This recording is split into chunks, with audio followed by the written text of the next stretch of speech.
जिद्दू कृष्णमूर्ति की किताब the flight of the eagle से चैप्टर 3 भाग 6। जब आपको पता चलता है कि कोई विधि नहीं है, कोई व्यवस्था नहीं है, कोई मंत्र नहीं है, कोई शिक्षक नहीं है, दुनिया में ऐसा कुछ भी नहीं है जो आपको शांत रहने में मदद करेगा, जब आपको इस सच्चाई का एहसास होता है कि यह केवल शांत दिमाग है जो देख सकता है, तो मन असाधारण रूप से शांत हो जाता है।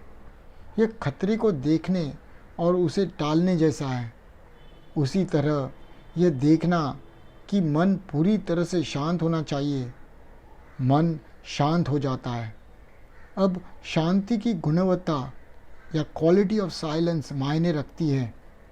एक बहुत छोटा मन बहुत शांत हो सकता है। इसके पास इसकी छोटी सी जगह है जिसमें वह शांत हो सकता है।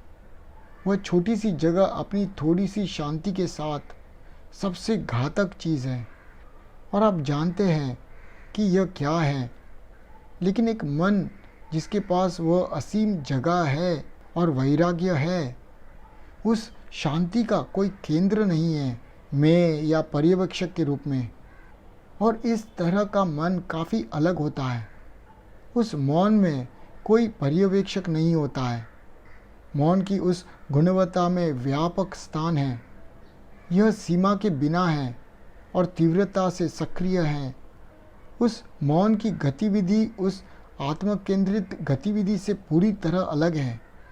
यदि मन इतनी दूर तक चला गया है, और वास्तव में यह उतना दूर नहीं है, यदि आप जानते हैं कि कैसे देखना है, तो यह हमेशा यहीं पर होता है। तब शायद जो मनुष्य ने सदियों से मांगा है, जैसे कि ईश्वर की खोज, सत्य की खोज, ऐसी कोई चीज़ जो अपरिवर्तनीय है, अनाम है, कालातीत है, वहाँ है। आपके निमंत्रण के बिना यह वहाँ है। ऐसा आदमी धन्य है, उसके लिए सच्चाई और परम आनंद है। क्या हम इस पर बात करें?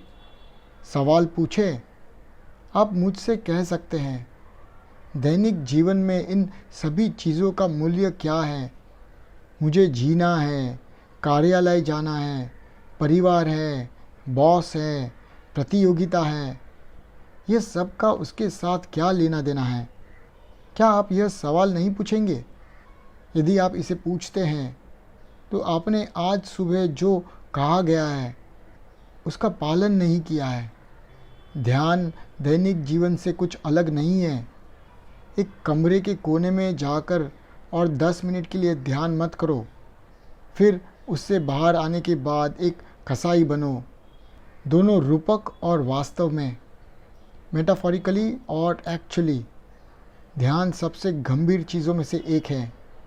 आपको इसे पूरे दिन भर करना होगा, कार्यालय में, परिवार के साथ, जब आप किसी से कहते हैं आई लव यू, जब आप अपने बच्चों के बारे में विचार कर रहे होते हैं, जब आप उन्हें एक सिपाही बनाने के लिए शिक्षित कर रहे हैं, मारने के लिए, राष्ट्रीयकरण करने के लिए, ध्वज की पूजा के लिए, उन्हें आधुनिक दुनिया के इस जाल में प्रवेश करने के लिए शिक्षित करना, वह सब देखना, उसमें अपनी हिस्सेदारी को महसूस करना, वह सब ध्यान का हिस्सा है।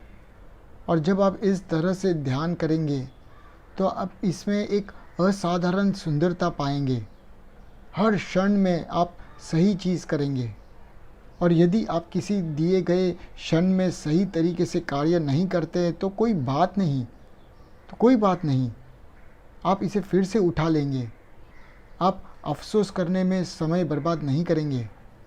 ध्यान जीवन का हिस्सा है, जीवन से अलग नहीं है।